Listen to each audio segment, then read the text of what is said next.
This episode of the BeanCast is brought to you by LinkedIn. When you advertise on LinkedIn, you can build lasting relationships with customers that often translate to high-quality leads, website traffic, and higher brand awareness. For a free $100 LinkedIn ad credit, go to linkedin.com/BeanCast. Terms and conditions apply. Bandwidth provided by Recursive Squirrel Interactive. Transcription services provided by transcribeme.com. Visit them on the web at transcribeme.com/BeanCast for up to 25% off. That's transcribeme.com. Episode 520, Teayota, Toyota.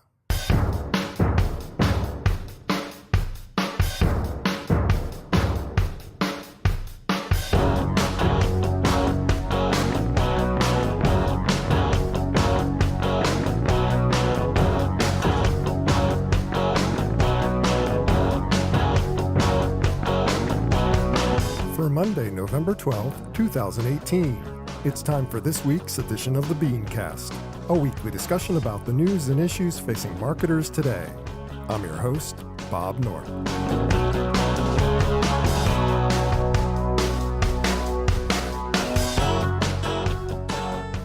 Thanks for joining us.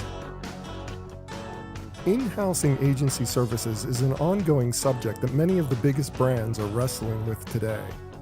But is this a process doomed to failure for most companies? And what comes next in terms of agency relationships? Tonight, we'll discuss. Also, why ad tech investment is slowing, the trouble with most diversity in ads, the latest way that Google is stacking the deck in their own favor, plus this week's Ad Fail 5. That's the lineup. Let's meet tonight's panel.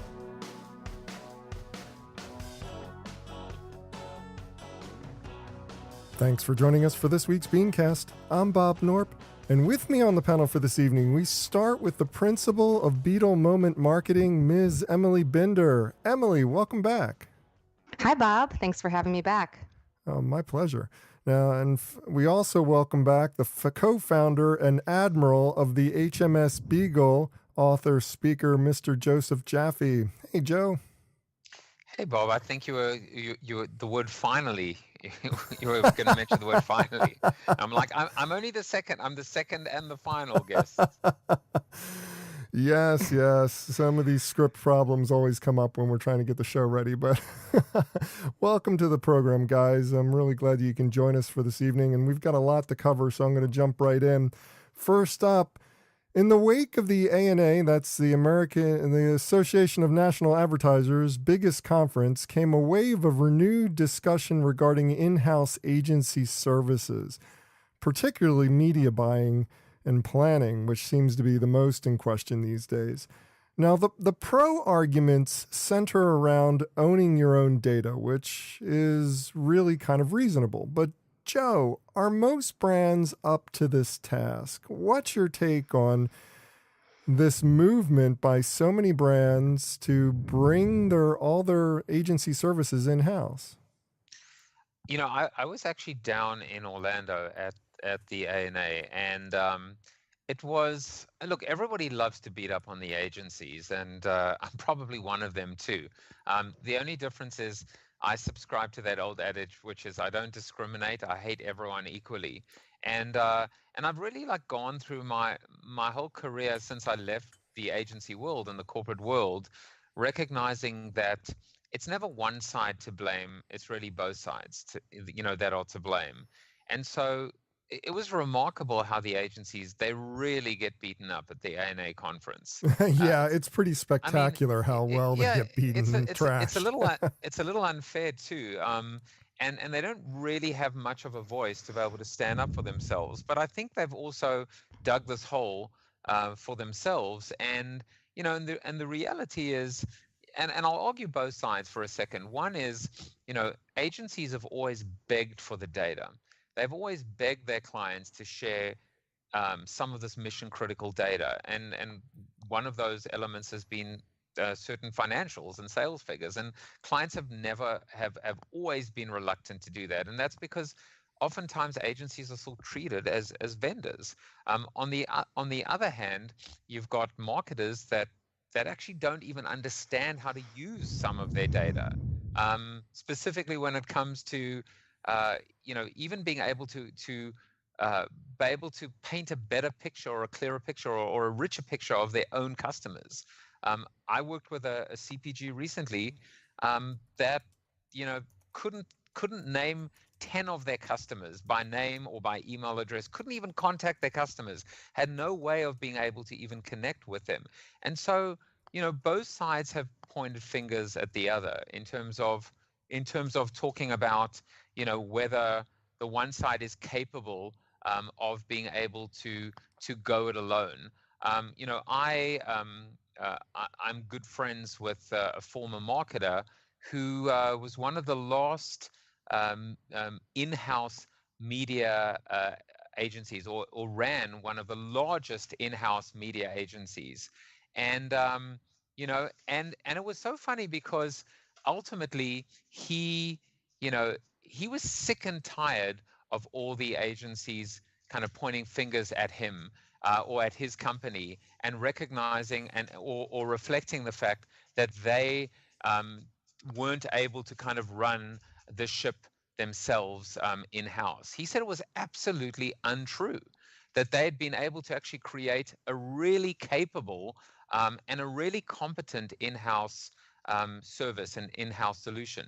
But on the flip side, the reality is that most clients out there will never ever succeed at being able to build their own kind of efficient and effective in-house capability. So And that's it. it's That's exactly my point. I mean, you led right into it because we can all look at the P&G example and what Mark Pritchard says at all these conferences about how they took things in house, how things are running more smoothly, how they're getting all kinds of discounts and cost savings on doing it their own way. But not everybody is P&G. Not everybody can make that kind of decision and have that kind of effective solution rolled out within months. I mean, P&G is kind of a massive organization that can make something like that happen. I mean, right. Can you guys clarify for me? This article was actually paywalled, so I wasn't able to see what exactly is being taken in-house. oh, mainly we're talking about media buying and planning, and we're talking about the programmatic solution. But there's also creative being brought in house by a lot of agencies, and strategy and planning, and other types of functions that normally would be handled by an outside vendor. So, it's across the board. The agency relationship is being broken down in favor of bringing things in house. But it's primarily the thing in question is the media buying portion of things and the programmatic elements. That's where it gets a little dicey about most companies being able to replicate agency services. Yeah, I guess I could take the point of view, somebody that talks with brands who use a lot of contractors and freelancers as opposed to agencies. I've gotten the sense from my clients and from talking to people kind of in the space that there's just people are turned off by the idea of all the bloat and the markups, and it's easier and cheaper oftentimes to go to a really small group or even an individual. I think the trend is headed in that direction. That would be the assumption. That's what a lot of brands are putting forward. But Joe, I mean, we both know that agencies do take their kickbacks and have the problems that we've all been talking about, but they also pass on a lot of cost savings by doing things, by basically having access to trading desks and tools at volume scale that the brands themselves can't do alone. So I mean, it's not a clear solution that when you take it in house, you're going to have all this cost savings. And quite frankly, a lot of the brands who are bringing it in house are starting to talk about the fact that it's not for the cost savings that they're bringing it in house. It's for the control. It's for the knowing what you're getting types reasoning that makes it wise for them to do so. Right. I mean, all those points are accurate and fair.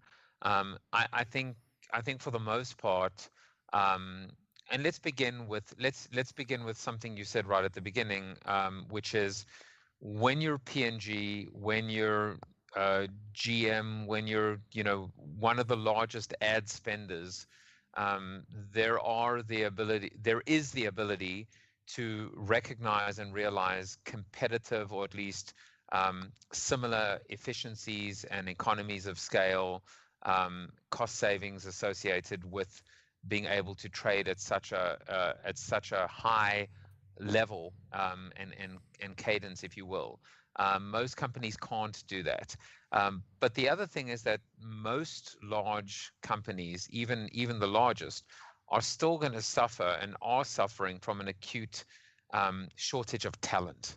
And the more specific and the more granular and the more complex and technological this practice or this trade is, the more likely they're going to need to work with people or to have partners that really know their way around the kind of digital ecosystem. Now, what I will say is that many of, when we talk about media planning and buying, that's a different conversation to start to be talking about trading desks and programmatic, because so much of this now automated approach is, I know this almost gets into the second topic, but is becoming more of an ad tech solution than an ad solution or a media solution. But not And necessarily. I mean, planning still goes on even when you're doing a programmatic buy. I mean, you have to know what kind of media you want to place your ad in before you launch some kind of programmatic solution. So, planning functionality is something that something that a major brand could easily do. They could bring the planning in house. It's whether or not it's going to be as effective, or as definitely whether or not it's going to be cost effective to do something like that. Right, but the point I wanted to make is that I think there are more opportunities now for brands to be able to leverage talent on the part of, or on the side of, the ad tech solutions or some of these technology solutions. So I think it's a little bit, I was just trying to argue both sides in a way. One is, the more specialized and the more technical, the less likely a large company or a brand would be to be successful. But at the same time, they have the ability to tap into their partnership or their partner's talent pool as well, and figure out some kind of a middle ground. So it's definitely a different landscape to the way it was, or to what it was, I think, 10 or 15 years ago. Emily, one thing that bothers me about this whole question is, the whole P&G thing that I brought up before. This idea that P&G and some of the other big multinational brands are claiming that this is the solution, this is the way forward, that we in-house all these services, and that we can provide better control and better results for our brands. Now, that makes sense for the big companies, but what about the small companies? I mean, or the mid-sized companies, or a company that is not as sophisticated from a database standpoint and from a data-rich standpoint as somebody like P&G. Is this setting up a series of false expectations about what's achievable on your own if you pursue something like the P&G model of taking things in-house and starting to cut agencies out of the loop? Yes, I would say so. But if you're not thinking and you listen and, oh, P&G is doing this, I should do this, I'm a tiny business compared to them, then of course it's not going to work out for you. What occurs to me though about this, I didn't read the article as I mentioned, but I'm thinking about social. So aside from just media And planning and buying, quite frankly, even if you haven't read the article, I mean, you've been on the show enough and talked about this topic enough. It's just like there's not necessarily any new information. It's more about the question of whether or not the brands can succeed in this obvious movement that they're going forward with. But go on. okay, well, I'm just thinking about social because this is something that I've seen outsourced, and that should be in-house more than media planning and buying, because that's so integral and real time and sensitive. Whereas it almost seems foolish to bring these things in-house because yes, you have more control, but at what cost? If you're not as good and efficient as somebody who, is living and breathing and has the desk and has special access and packages and deals like that, it's not good business. Yeah, it makes sense. Yeah, I completely agree, and I'm glad you brought it up because it was definitely something that I wanted to add as well, which is, if you take something like influencer marketing or advocacy marketing, or being able to create some kind of partnership with creators out there, it's just unbelievable to me how many agencies are performing that role when, quite frankly, they shouldn't be. And how much cost is being brought into the equation, and how much time is being spent, and unnecessary steps are being put into place in order to justify the fee. And it's just something that is too mission critical, and, quite frankly, not out of the capabilities of what I would call a mediocre or even an average brand marketer out there. And so maybe what's necessary is a little bit of a kind of an armistice, or an amnesty. I feel like both sides have got to come together and almost look at this whole ecosystem, and divide and conquer, or do a re divide and conquer with segmentation, because things are different now.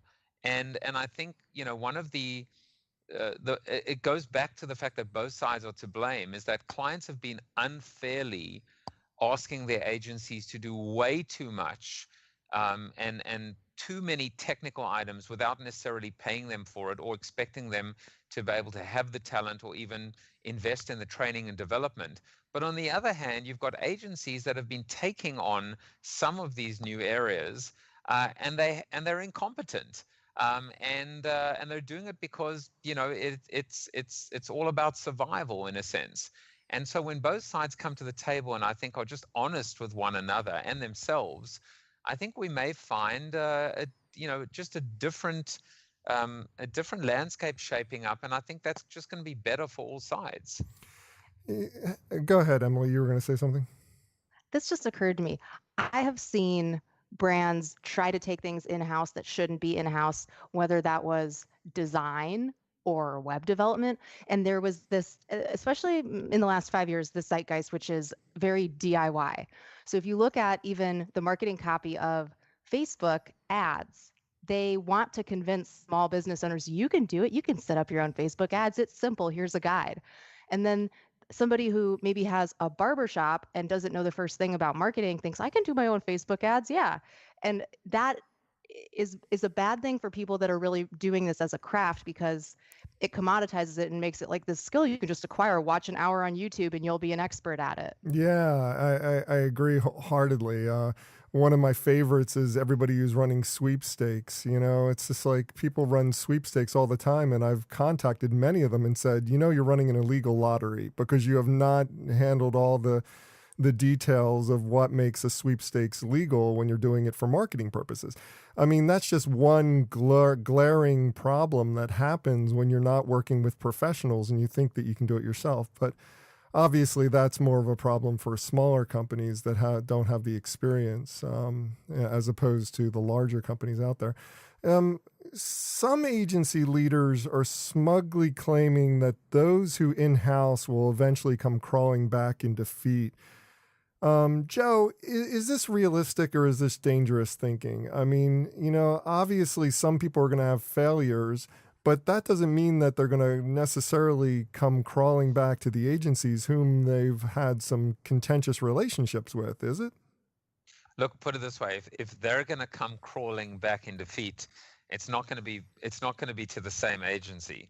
So it's going to be to another agency. So that is a lose-lose proposition. But the reality is the pendulum swings and continues to swing, and there's this virtuous cycle.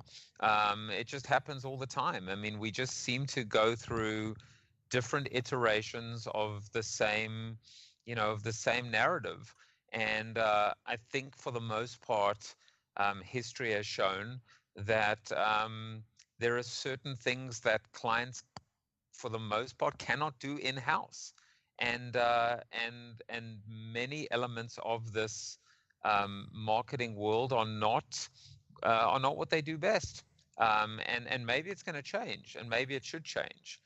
there are certainly new roles and new departments and capabilities that did not exist 5 or 10 years ago, and certainly clients, they didn't even take up the gauntlet. They just deferred it to their agencies. So I have no problem with them building these capabilities in-house and being able to execute, and they may actually prove to be better off by, doing so. To Emily's point, there are certain things like social that just should not and cannot be outsourced. So it's almost the opposite of the argument, right? It's not just should we take this in-house. It's like why did you ever have it out of your house? And so I think again, it's a very dangerous proposition to sit back and wait for them to admit their mistakes, because they may actually prove it may prove not to be a mistake at all, and they may be able to actually take the ball and run with it and never look back again. And when that happens, you will see an even quicker unraveling of the agency value proposition. And it's definitely on the warpath right now. It's definitely going that direction. Well, we're going to move on, and we're going to talk next about ad tech investment. It's slowing, and Forrester has a lot to say about where the ad tech part of the business is moving. We'll get to that in just a minute. But first, let's talk about your marketing. Let's talk about marketing your business, because when you're marketing your business, it's all about reaching the right audience at the right time. It's pretty much basic marketing, right? And connecting with them with a message that will resonate the most when they're ready to hear it. So where are you going to find those kind of customers? Where are you going to engage with them? Well, you're going to engage with them in a place where they're spending their time every day and where they're always ready to make a decision. And that's where LinkedIn can help you out. When you advertise on LinkedIn, you're getting the world's largest professional network. Now, we all know that. LinkedIn is hands down the biggest network out there for professional networking. And you have the opportunity there to build long-term relationships with your customers, relationships that are going to translate into things like high-quality leads, website traffic, and higher brand awareness. That's because over 575 million professionals engage with content on LinkedIn. That is a lot of bodies, people. And chances are your future customers are going to be among them. With that many professionals networking in one place, it's bound to happen. And then there's the targeting. Don't forget the targeting with LinkedIn, because LinkedIn has the marketing tools to help you target your customers with precision that is just not found on any other social network. You can target people down to the job title. You can get them down to the company name. You can even target them to the industry. Remember, better targeting equals a message your customers care about, which in turn leads to more trust built with your customers. And I'm going to say one last fact I want you to remember. Keep in mind that 4 out of 5 customers who are on LinkedIn are decision makers at their company. 4 out of 5 of the people networking on LinkedIn are decision makers. So you're building relationships with people that really matter to your bottom line. So to redeem a free, this is pretty valuable, people. To redeem a free $100 LinkedIn ad credit and launch your first campaign, I want you to go to this website address. Go to linkedin.com/BeanCast. That's linkedin.com/BeanCast for your free $100 ad credit. Now, terms and conditions do apply. You're going to find them all on the website. Just go and check them out. Remember, LinkedIn is absolutely the best place to target your next B2B campaign, and we thank them very much for their support of the show.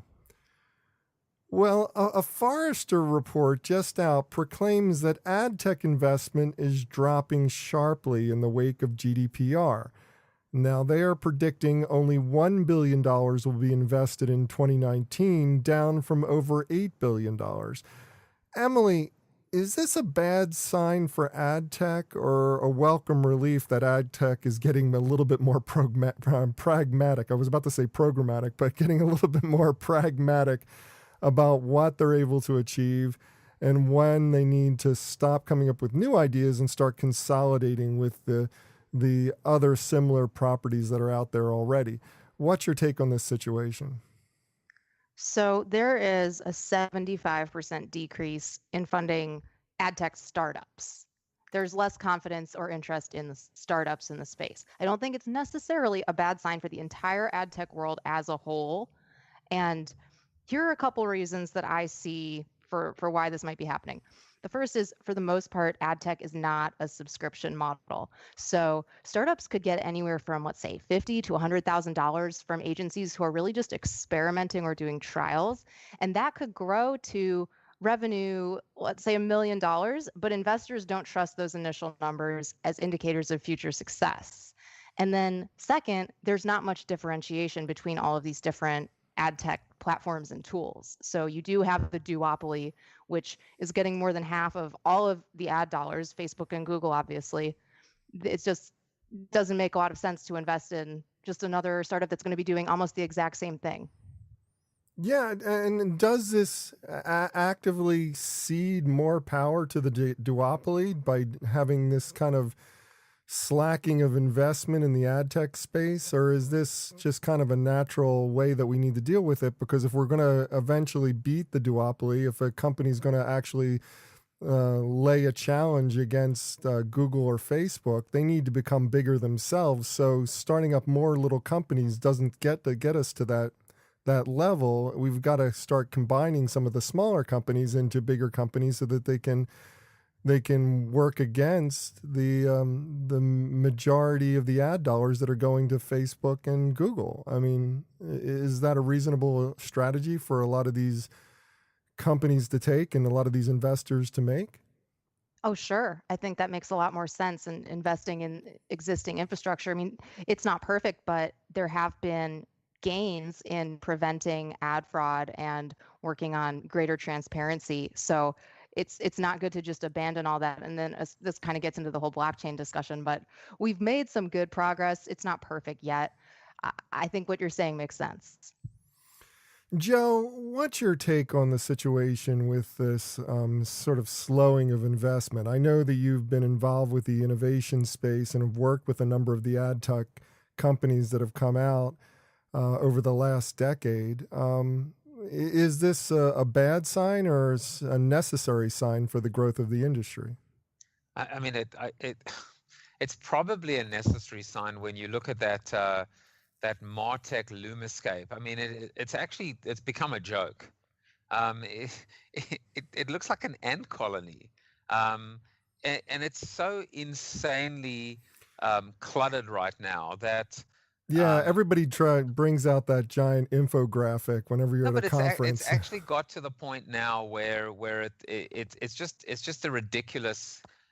The only purpose of that Lumiscape is just to make the point that the space is too crowded, and it's actually become almost ridiculous. So if you're an investor, and I mean ultimately, if we're talking about why money is slowing down, it's because on a good day, if you talk to someone like Brian Cohen, who heads up the New York Angels, he'll tell you that the overwhelming majority of VCs don't make money. But that's always been the case. VCs have never, and we're not just talking about VCs for tech companies. I mean, VC investing is a dangerous game. It's a game of odds that has a lot of failure built in. So is starting a restaurant. You know what I mean? It's just like starting a business is tough. Exactly. The point is that it's gotten to a level now where there is so much clutter, and so now when you talk about GDPR, that just might be a kind of the straw that broke the camel's back. It's not it's not GDPR per se, but it's just another level or layer of growth. Of being a growth inhibitor. That and the point about the duopoly. I in researching and writing my new book, which you'll probably start to hear me talk a little bit more about, on a regular basis, which is, I'm not talking about the book per se, but in doing the research, what I found was there was a really interesting article in the New York Times that actually asked, "Is this the end of the startup?" And it's kind of frightening for someone who has, to your point at the beginning, invested so much time and energy and belief, as I still do have, in this entrepreneurial revolution. But the fact is, you've got this big five or this duopoly, whichever way you want to look at it. And on any given day, if they change their algorithm or they change their mind, or they just change any element of their their partnership proposition, entire companies can go belly up, especially companies that have built their entire solution on top of this backbone of powered by this duopoly. So it's pretty scary stuff right now, whether you are the VC or the entrepreneur. And so maybe a little bit of a correction or a slowdown isn't the worst thing in the world.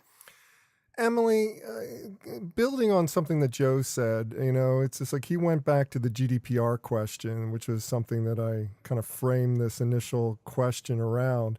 Going back to the GDPR, is GDPR a real motivator for this slowing of investment, or is it more of an excuse? Obviously, a lot of investors lost a lot of money because a lot of business models went obsolete as soon as GDPR went into place.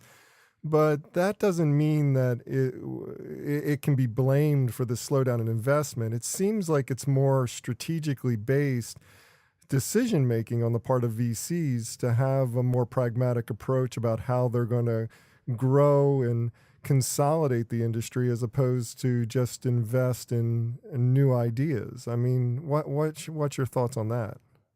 Well, I think it's more the latter, consolidation, that makes more sense. There's also, I think, this undercurrent of, we know that the tide will change as far as how we consume and pay for content.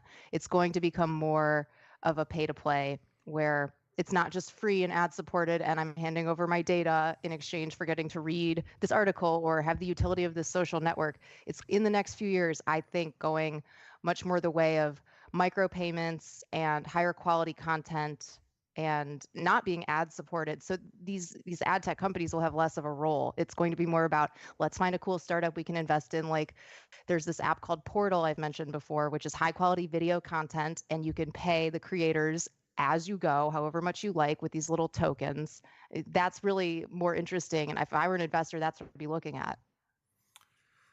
Well, I'm going to move on and talk next about diversity in ads. A lot of people think that sprinkling a little diversity into your advertising is diversity. Unfortunately, it is not. We'll talk about that a little bit more in depth in just a moment. But first, a word from AdRoll. I got this phone call about 5:30, 6 a.m., was tasked with devising a go-to-market strategy for a rebrand. We knew that we had resonated with those hikers or those surfers or skiers, but we needed to expand our reach and make sure that these people were able to go from the boardroom to the board with our sunglasses. AdRoll was definitely instrumental in getting this new brand out there, both from a prospecting and remarketing standpoint, and they kind of helped me break down how the funnel looked and how we wanted to position our messaging. I was getting slacks from everyone at the company when they'd see an ad somewhere in the New York Times. Everyone was super stoked to see our new content and our new brand creative out there. They definitely helped me shine internally at Sunski from a marketing standpoint. To find out how Sunski and 37,000 other brands grow their businesses with AdRoll, visit adroll.com/BeanCast. That's ADROLL.com/BeanCast. Well, moving on, I read an interesting piece this week about how advertisers speak to diverse audiences. And this article was really interesting in that it criticized how tone deaf the process usually is. Joe, is the heart of the problem about presentation and the way that we present diversity within the advertising, or is the real issue lack of representation throughout the ad development process?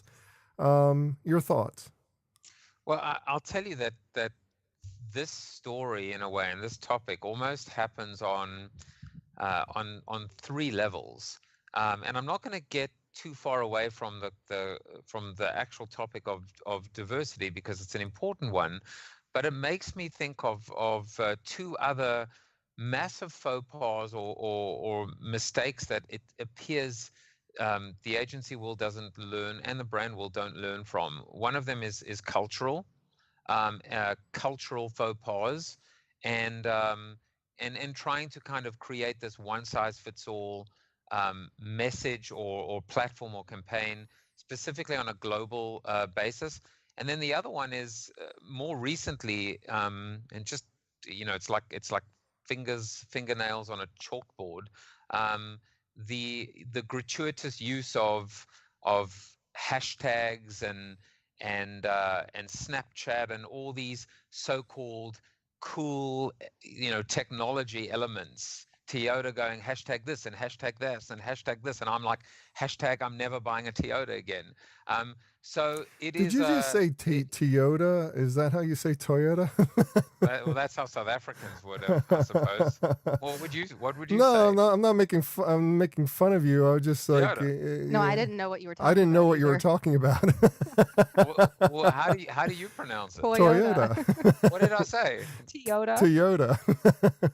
Well, I actually meant Honda. I'm joking. But it's like it is almost, again, and maybe it is a talent issue, or maybe it's just this laziness or oversimplification of a bunch of people who are not diverse on many levels, right? Whether it's based on age, whether it's based on culture and representation, or certainly based on the actual literal definition of diversity, and it is rampant across the board. I mean, the average age of the CBS board member is 73, and I think there are 2 or 3 people that are older than 85 years old, and there are just 3 women on the board, and so like it's at the board level, and it's all the way down to the creative director or the creative suite at an agency, and it is why we're just seeing clueless messaging and clueless connection. When I came to this country 21 years ago, and I actually did drive a Teayota. Wait, did I say it again? In South Africa. No, when I came here, I actually worked on the diversity account of IBM. And at that time, they were quite regimented. First of all, they were one of the few companies doing anything about it. So kudos to IBM. But there was, I think, 7 constituencies, and they would create campaigns, and there was a checklist. Woman, African American. Let's see if I can remember them. Hispanic American, Asian American, Native American, gay and lesbian was a constituency, mature, i.e. old, and of which I'm probably old now. And then I think the other one was considered at the time, I think the word was handicapped or disabled. And I think those were the constituencies. And in a diversity ad, you had to have every single one represented. But certainly there was a checklist, and every campaign had to make sure that there was this, beautiful melting pot of representation. The problem now is you do that, and you're going to be rejected by a younger, more media savvy and tech savvy, and I would say media resistant consumer, because there is a bit of pandering going on, and because it just doesn't seem real, it doesn't seem authentic, and it doesn't seem natural. And so, we've come a long way, but according to the article, we haven't come far at all. The reason why I mentioned the cultural aspect at the beginning was in the source article that you sent around, and this absolutely blew my mind. I would have had no idea. How could I know about this? That when IHOP changed, did their silly little campaign to become IHOB, the International House of Burgers, there was this whole undertone, kind of representing or calling on gang culture, and Yeah, talking about the Bloods and the Crips and how right. they actually. What Adding were a you gonna B, say? adding a B in is like something that a Crip would, a Blood would do to diss a Crip. So it's just like, They it's changed something. the B's to C's or the C's to B's. Yeah. So I mean, who would have thought that this little gimmicky tactic coming from IHOP would have been able to draw on this. I mean, I don't know that you can fault them. And it seems, these days you're damned if you do and damned if you don't. But I think it's incumbent now in this world, in this social media savvy world where everything is constantly being showcased and on public profile, that you damn well better have the most representative, talent suite. Or at and, least no, and be aware. at least no. I think the author was very fair with that particular example about the bee for IHOP. I mean, it wasn't that they were saying that they were trying to be politically correct or overly politically correct and say you should have worried about that. But they are saying that you should be aware of it. You should be aware that this is going to be taken this way by this culture in this place. And if you're not aware of it, you're not doing your job as a marketer. And there is this constant movement toward whitewashing everything out of the cultural references when we're doing mass market advertising. I mean, for multicultural, and market specific type work, I mean, it's all's fair game. But when you're trying to do mass market and you're not aware of how it's going to impact every single culture, you're not effectively doing your job and figuring out for your brand that you're representing, what's the best way to present myself across the board to all particular cultures, not just be a white-centric type advertisement with a few people of color sprinkled in. Emily, Yeah. I'd love your thoughts on this. I mean, obviously, and it's just like you have a lot to offer, so... Well, one of the lines from this article that really stood out, I think pretty powerful here, the author wrote, "For me and many other African Americans, portraying a white individual can be a critical method of survival and the determinant of professional success. A white individual portraying their idea of a minority audience is not and has never been a necessity. It's simply not cool, to say the least," end quote. So that is almost the crux of this. When we're talking about diversity and cultural awareness, I mean, for a lot of minorities to succeed professionally, they would have to kind of check certain things at the door and still do. I mean, I can't speak from personal experience. I'm not a minority, but I think that line really says it all. And then the C and the B thing, I love that you brought that up because I was thinking the same thing, Joe. Like, I personally wouldn't have known about that, but if I were in charge of the people of deciding who was in the room that okayed it, I would feel that I hadn't done my duty if I didn't have at least one person out of maybe 12 or 20 people that knew that. Because if there was enough diversity in the room, somebody should have known that. Yeah, and you're not going to cover every single base no matter what you do, but at least to have the opportunity to give all kinds of different cultural references a little bit of voice within the room when the ad is being created, that is something that advertising is terrible about doing. Joe, you were going to say something. No, I was just going to say, look, everybody knows, and apologies because of where I'm about to go, but I couldn't resist it. But everybody knows that Devil's Triangle is a drinking game, right?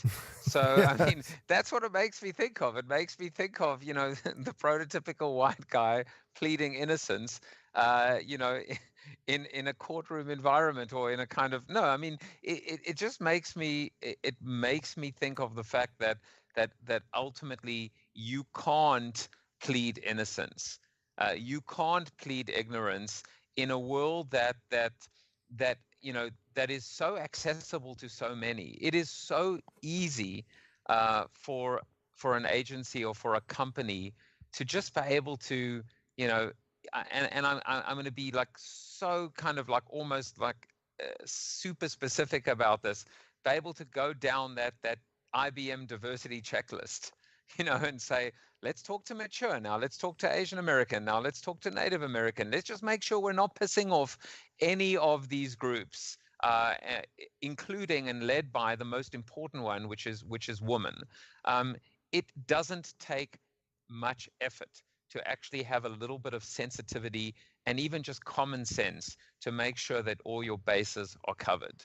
And if you don't, then shame on you, and you deserve to be, at the Kendall Jenner Pepsi end of another social media kerfuffle. That's a great example. I love the way you wrap that up.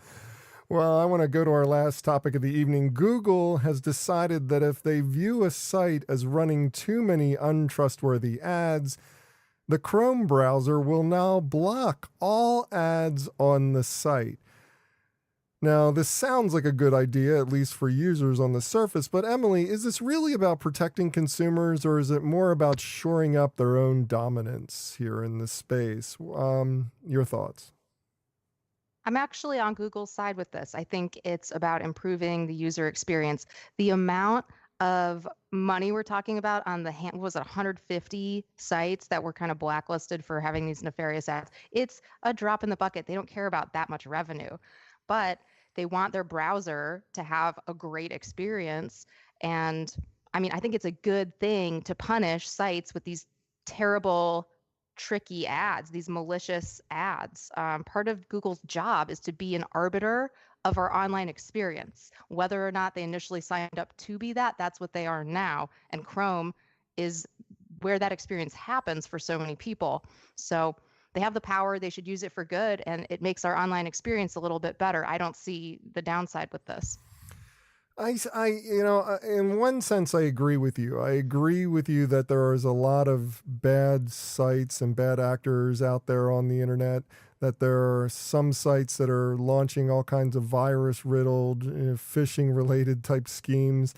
But making yourself, especially considering the fact that they sell advertising, making yourself the cop on what's good advertising and what's a bad advertising website seems a little bit disingenuous. Am I wrong about that? I mean, it seems like they're putting themselves in a position of power that they have not been elected to serve in. And that's a dangerous position. I mean, if they were somehow just a browser company that wasn't serving ads and they were doing this on behalf of their consumers, I would be more accepting of that. That's what Brave is doing. The Brave browser is all about saying, we have had enough with ads. We're going to find other ways to make money, and we're going to give you a browser that's ad-free. That sounds like a reasonable proposition. But for Google to say it, I'm calling BS. Joe, your thoughts? Yeah, I think I'm kind of leaning towards your side of the argument. I think what Emily says is right. The thing is, who died and made Google judge, jury, and executioner?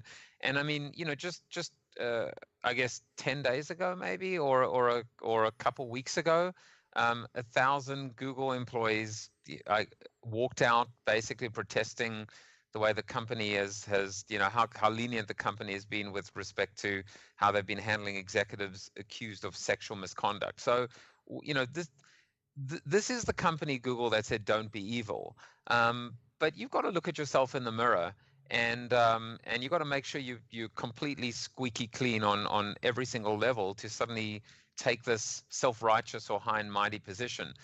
I guess the other way to look at it, and this is maybe the more important point, is who draws the line and where do you draw the line? And that's the problem. The problem is, I have no doubt that these sites, Emily, the ones that you're referring to, probably deserve it. But then there's going to be those 256 shades of gray, and that's where it gets awfully tricky as well. And I think so. It comes down to you got to go either the Brave route, or you got to go everybody else. Otherwise, you end up getting stuck in the middle, and it's a very tricky place to be somewhere in that purgatory in the middle. Well, I don't think that just because they paid Andy Rubin a disgusting amount of money after what he did, and that the employees, of course, protested that, I don't think that's related to this. You can't be perfect on every count, but if you are trying to do some good in one way that you can, that's good. And, if the users don't want to support that, go use Brave, use Firefox, use Safari. I mean, I love using Brave, but it's buggy. Facebook ads doesn't really work on it. So I end up toggling between that and a couple other browsers. And if I don't have to see nasty ads that have these transparent pop unders and, the 6 windows opening and like those fake system dialog boxes, great. I don't want to see that. Yeah, fair enough. There are a lot of bad experiences online. However, from a standpoint of a legitimate site that is just running a whole bunch of ads in order to fund their content. And yeah, they end up with once in a while a bad actor on their site. They could be potentially have all their ad revenue shut down overnight because of what Google's deciding to do, which is concerning to me. But you make a good point about the fact that from a standpoint of the consumer, being protected, this is always Google's first approach to doing things. So anyway, Can I just mention one more point? Yeah, please do. It's not shutting down a website. It's No, just not no, going to it's show on not. Chrome, or the ads won't show on Chrome. And people are on all different kinds of browsers. Right, but Chrome being such a dominant force on the internet at this point, it's a majority, it's a large portion of internet users who will be affected by a decision like this, and the double whammy of between that and what Safari is doing over on the Mac. I mean, that could be potentially devastating for a lot of advertisers out there if they're getting a lot of great results from a lot of these sites and then they suddenly have all that shut down. That's potentially bad. And there's no recourse for any of these brands or any of these websites. They're just shut down by Google without any opportunity to defend themselves. I agree with you wholeheartedly, Emily. This is, tough for them, but at the same time, it seems like Google is overstepping by doing this and giving themselves this power. Well, I was just going to say that and by the way, when they're just like two panelists on, it kind of it almost becomes like a point counterpoint in a sense. If you're disagreeing, if you're agreeing, it's agree with each other all the time, which we probably do all the time anyway. So no, but I think to Emily's point, if I may agree with her, I don't think it's hard for Google to actually enforce this. By creating a code of conduct or a bill of rights, or just being able to, lay down the law and say these are the rules, and if you transgress, then this is what's going to happen. They've just got to be consistent and take the subjectivity out of it. Otherwise, they do risk being attacked, especially if they act a certain way for some sites and maybe a different way for others, especially ones that might be a little bit bigger or send a little bit more money Google's way. So I think they've just got to they've got to err on the side of caution, be prudent, and be pretty conservative about it, but most importantly, just be consistent. Well, with that, it's time for the Ad Fail 5. But before we get to that segment of the show, I do want to take this quick opportunity to thank my guests again and allow them to each do a shameless plug, starting with Emily Binder. You can find her at BeetleMoment.com. That's the home of Beetle Moment Marketing, her consultancy that is based in Austin, Texas, but serving companies around the country. Tell us what's going on in your world, Emily. What would you like to promote? Well, first, I want to promote the BeanCast. Everybody who is listening to this show right now, I want you to tell one friend or colleague to listen to the BeanCast, because Bob does a fantastic job every single week without fail. Smart guests, great topics. So please help promote the BeanCast. The second thing, I want to talk a little bit about what's new with my business, Beetle Moment Marketing. I'm doing some really cool stuff with voice marketing on smart speakers for my clients, especially in finance and fintech. So if you're a brand of any kind and you don't have a voice marketing strategy yet, you need to get on this now. 30 to 50% of searches will be screenless in 1 year. So we're heading toward a voice-first world, and I can help your brand be ready. Reach out on Twitter at Emily Binder or visit BeetleMoment.com. And Emily and I have talked about this on a number of occasions. She's doing some fantastic work, so you definitely want to call her first when you're thinking about your voice strategy. And then now we also have Joseph Jaffe. You can find him at the HMSBeagle.com. That's the home of his consultancy that is doing some fabulous work. Tell us what's going on in your world, Joe. What would you like to promote? So besides obviously promoting the BeanCast, because you know how much I love you you're and turning everything me you red. do, I feel like I should promote Jeffrey Hazlett, because it's not normal for him to be so quiet as the third panelist. But Jeffrey, get well soon, or whatever kept you away tonight. We missed you, my friend.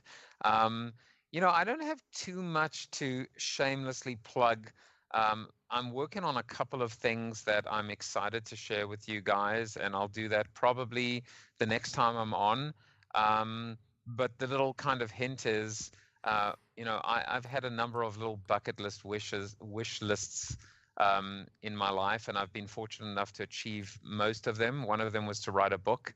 Another one was to become a teacher and get closer to the academic side of the world. And that is what I will be sharing with you guys next time. So I'm excited to do that. And I guess the only other thing is, any BeanCasters in San Diego, I am going to be in town in December. So if you're around and you want to get together, have a drink, I would love to connect and raise a glass to Bob Norp and the BeanCast.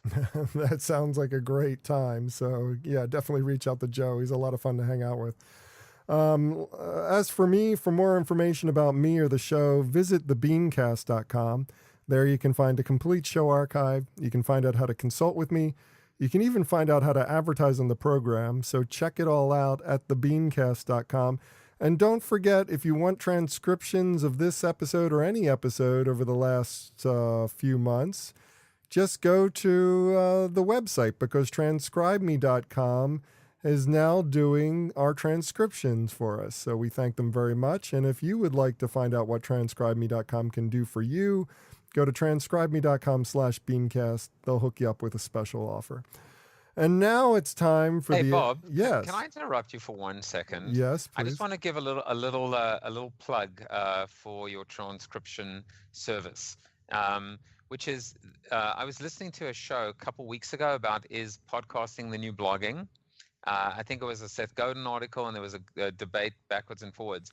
And one of the arguments against podcasting was that it doesn't index very well from a search standpoint. But with transcription, that all changes, doesn't it? Right? Yeah.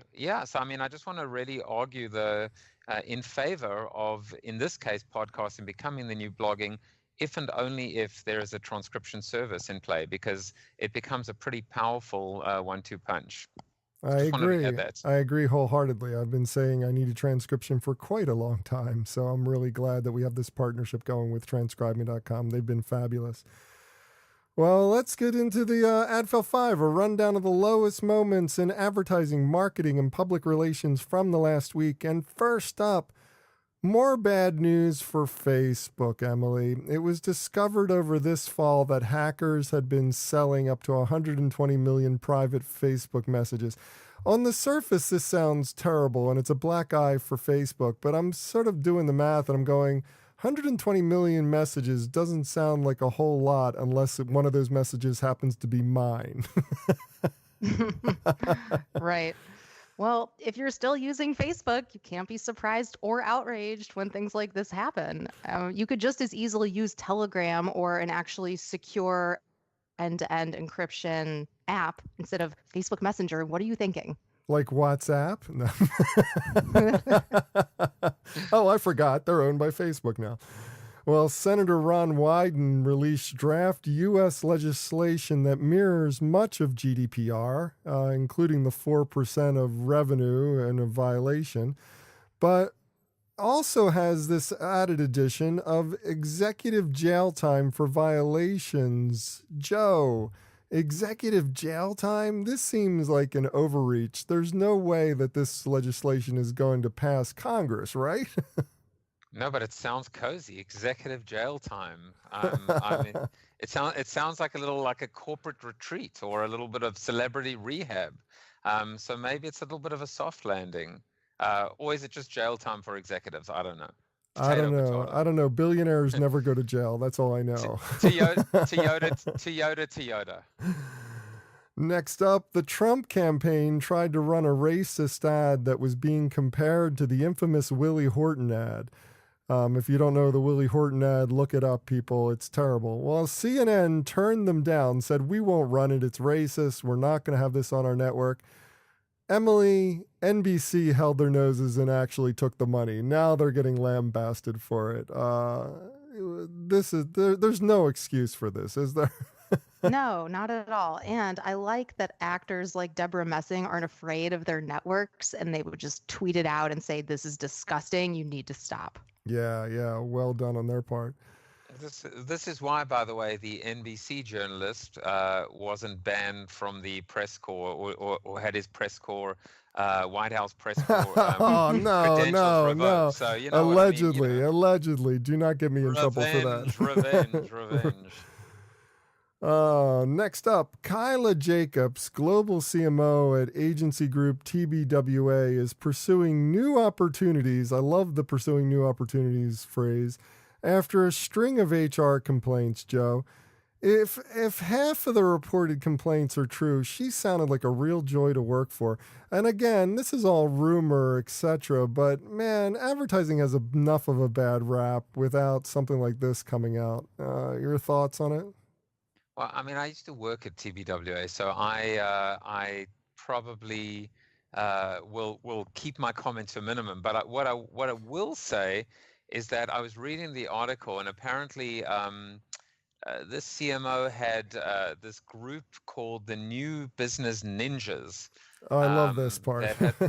and I was just thinking, all I could think of is as bad as the description was in terms of their clothing and what they had to do, and I was just thinking, how is this any better or worse than the social media ninja? I think we just got to ban all forms of ninjas. We'll get into less trouble that way. Yeah, I think that's probably a good idea. And this is my favorite one. I've saved it for you, Emily. I know you love this one. Havas Chicago posted blow-ups of anonymous negative comments left on the agency trolling app Fishbowl that called the shop out for having a toxic culture. Now, the agency, in response, tried to call the installation an anti-bullying campaign, which is really kind of ballsy when it's obvious the exhibit was meant to bully their employees, not to talk smack about them anymore. This one I just couldn't believe this one. I know. I felt like we could talk about this for a while, but this is a sorry if you are offended kind of culture. It's super toxic, obviously run by narcissists. And actually, I don't know if any of you have seen that Showtime series Happy-ish with Katherine Hahn. It's about a middle-aged ad man, and he's shaken up by his new 25-year-old boss who says he needs to rebrand himself. Anyway, this agency has crazy things called like an ideation room, and just the whole thing is nuts. And it seems like that's what this place is like, from the descriptions at least, with the holiday parties, with the naked, half-naked dancers. And I would be uncomfortable there. And then the one place you go to say that you're uncomfortable, it ends up getting blasted up on the wall for everyone to see. But no, we're not really calling you out. Like, it's just crazy. This one really got me. It's just unbelievable. And, it made me think of Liam Neeson's character in Taken. I will find you. It was just basically kind of almost putting their poor employees, up and on notice with this idea of saying, we know it was one of you, and we're going to figure out who it was. Exactly. It's going to be the people pursuing new opportunities. Yeah. Right. And this guy Peterson, he characterized shops like Leo Burnett and BBDO as I won't say it, agencies, and that Havas's competition is kids with iPhones and millions of YouTube followers. I mean, I hope that's not your competition for strategic branding or any kind of quality work. It's a ridiculous thing to say.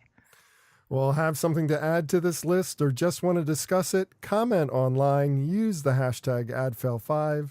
That's pound AdFail and the number 5. And that does it for this week's show. If you'd like to subscribe to this podcast, visit our website at thebeancast.com and click on the subscribe link. If you're an iTunes listener, we've also provided a direct link to the iTunes Music Store, or just search for the BeanCast in the podcast directory of iTunes. And whichever podcast directory you use, when you subscribe, please leave us a review. Got a comment? Have a question? We'd love to hear from you. Just send your emails to beancast@gmail.com. Opening theme was performed by Joe Seibel. Closing theme by C. Jax. Thanks for listening. I'm Bob Norp. We'll be back again next week. Hope you'll join us then.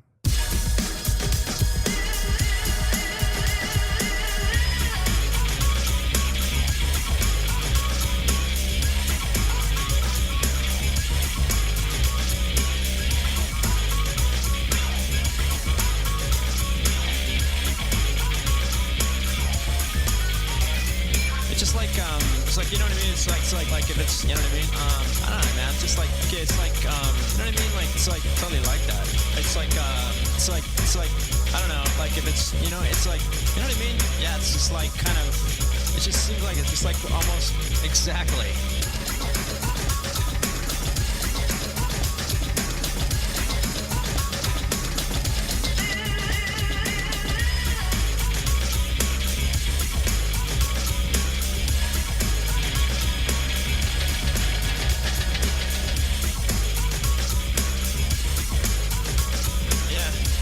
It's like exactly. Yeah.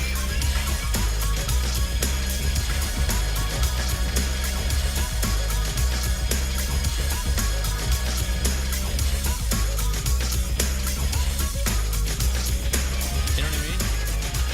Exactly.